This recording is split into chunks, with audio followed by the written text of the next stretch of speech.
নমস্কার, কেমন আছেন সবাই? আশা করি ভালো আছেন, সুস্থ আছেন। আজকের রেসিপি বানিয়ে দেখাচ্ছি সয়াবিন আলুর কারি। নমস্কার, কল্পনার ঘরকন্যা চ্যানেলে সকলকে স্বাগত জানাচ্ছি। প্রথমে আমি নিয়ে নিচ্ছি এখানে 100 গ্রামের থেকে একটু কম নিয়েছি সয়াবিন। কড়া বসিয়ে দিয়েছি, সামান্য পরিমাণে লবণ দিয়ে দিলাম। জলটা একটু গরম হয়ে যাবার পর দিয়ে দিচ্ছি সয়াবিনটাকে একটু ফুটতে দেব। এদিকে একটা পেস্ট বানিয়ে নেব। নিয়েছি একটা পেঁয়াজ আর 7-8 কোয়া নিয়েছি রসুন ছোট ছোট। সব কিছু দিয়ে আমি একটা মিহি পেস্ট বানিয়ে নিচ্ছি। নেবার পর দেখুন এদিকে আমার সয়াবিনটাও ভালো করে গরম হয়ে ফুটে গেছে এবং ডবল হয়ে গেছে সিদ্ধ হয়ে। এখন আমি তুলে নিচ্ছি একটা ছাঁকনির সাহায্যে। এখানে একটা টমেটোকেও আমি পেস্ট বানিয়ে রেখেছি আর জল দিয়ে ভালো করে ধুয়ে আমি নিয়ে নিচ্ছি। এটাকে ভালো করে চিপে চিপে নিকড়ে নিচ্ছি যাতে করে জল না থাকে। আমি ভালো করে নিকড়ে নিয়েছি। সয়াবিনটাকে আমি ভালো করে চিপে চিপে নিকড়ে সব সয়াবিনকে আমি নিকড়ে নিচ্ছি। দেখুন এবার এদিকে কড়া বসিয়ে দিয়েছি। দিয়ে দিচ্ছি 2 থেকে 3 চামচ সর্ষের তেল। তেলটা গরম করে নিয়ে আমি প্রথমে সয়াবিনটাকে একটু লাল লাল করে ভেজে নেব। কড়ার মধ্যে দিয়ে দিচ্ছি সয়াবিন আর সামান্য পরিমাণে এখানে দিয়ে দেব হলুদের গুঁড়ো। জাস্ট অল্প একটু দিয়ে দিচ্ছি হলুদের গুঁড়ো। দিয়ে এবার আমি সয়াবিনটাকে মিডিয়াম টু হাই হিটে মিনিট 3-4 সময় ধরে একটু ভাজা করে নেব। আমার চ্যানেলটা যদি আপনারা প্রথম দেখে থাকেন তাহলে অবশ্যই আমার চ্যানেলটি সাবস্ক্রাইব করার জন্য অনুরোধ রইল। দেখুন মিনিট 3-4 আমি সয়াবিনটাকে ভেজে নিয়েছি, এখন তুলে রাখছি। এবার কড়ার মধ্যে আরও 3 চামচ দিয়ে দিলাম সর্ষের তেল। তেলটা গরম করে নিয়ে আমি এবার ওর মধ্যে দিয়ে দেব একটা বড় সাইজের আলুকে আমি ডুমো ডুমো করে কেটে রেখেছি। আলুটাকে এবার কড়ার মধ্যে দিয়ে দিচ্ছি। আলুটাকেও আমি 3-4 মিনিট সময় ধরে লাল লাল করে একটু ভেজে নেব। মিনিট 3-4 সময় আমি আলুটাকে ভালো করে নাড়াচাড়া করে একটু লাল করে ভেজে নিচ্ছি। আমি মিডিয়াম আঁচে এখন আলুটা ভেজে নিচ্ছি। দেখুন আলুটা আমার লাল হয়ে গেছে। এখন আলু ভাজাটাকেও তুলে নেব।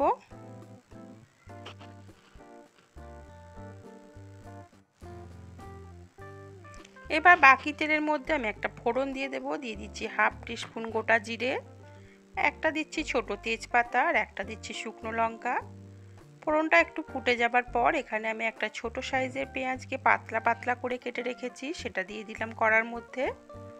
পেঁয়াজটাকে আমি মিডিয়াম আঁচে একটু লাল লাল করে ভেজে নেব, যেমন বেরেস্তা ভাজা হয় ঠিক সেই রকমভাবে ভেজে নিতে হবে পেঁয়াজটাকে। দেখুন পেঁয়াজটা আমার ভাজা হয়ে গেছে। এবার আমি দিয়ে দেব পেস্ট করে রাখা রসুন পেঁয়াজ। আমি যে পেস্ট করে রেখেছি সেই মশলাটা দিয়ে দিলাম। কিছুক্ষণ একটু নাড়াচাড়া করে নিচ্ছি ভালো করে। নেবার পর এখানে 1/2 চামচ দিয়ে দেব আদা বাটা। আদা বাটাটাকে দিয়েও আমি ভালো করে কষিয়ে নিচ্ছি একটু। জাস্ট মিনিট 3 আমি কষিয়ে নিয়েছি। এবার দিয়ে দিচ্ছি একটা টমেটোকে পেস্ট বানিয়ে রেখেছিলাম, টমেটোর পেস্ট দিয়ে দিলাম। টমেটোটা এই রান্নাতে একটু পেস্ট করে দেবেন, খেতে খুব সুন্দর হয়। একটু ধৈর্য ধরে মশলাটাকে কষিয়ে নিতে হবে। একদম মিডিয়াম টু লো আছে আমি ভালো করে আদা রসুনটাকে কষিয়ে নিচ্ছি।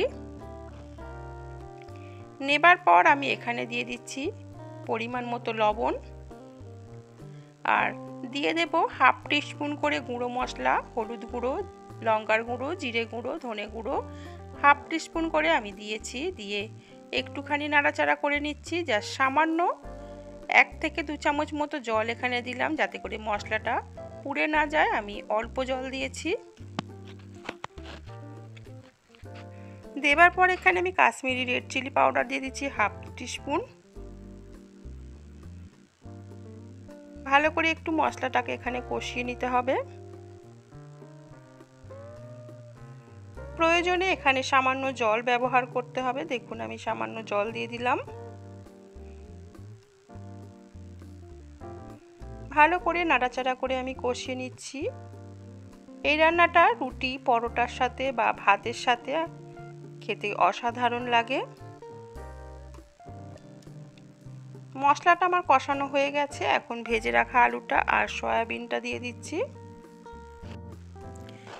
আলু সয়াবিনকে এবার ভালো করে একটু কষিয়ে নেব।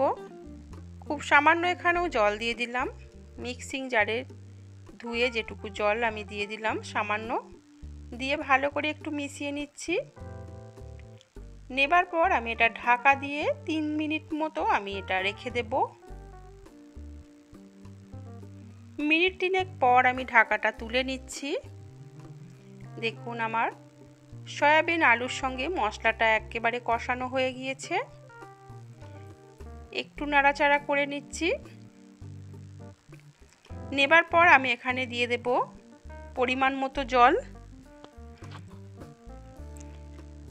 আমি 1 কাপ জল এখানে ব্যবহার করছি। আমি খুব ঝোল করব না, এটা একটু মাখা মাখা থাকবে। জলটাকে দিয়ে ভালো করে মিশিয়ে নিয়ে আমি মিনিট 10 ঢাকা দিয়ে লো আঁচে সিদ্ধ করে নেব আলুটাকে। 10 মিনিট পর ঢাকাটা তুলে নিয়েছি। আমার আলু সয়াবিন একেবারে সিদ্ধ হয়ে গেছে, আর সয়াবিনগুলো কতটা ফুলে গেছে দেখেই বুঝতে পারছেন। দেখুন একটু নাড়াচাড়া করে নেবার পর এখানে আমি সামান্য পরিমাণে গরম মশলার গুঁড়ো দিয়ে দিচ্ছি।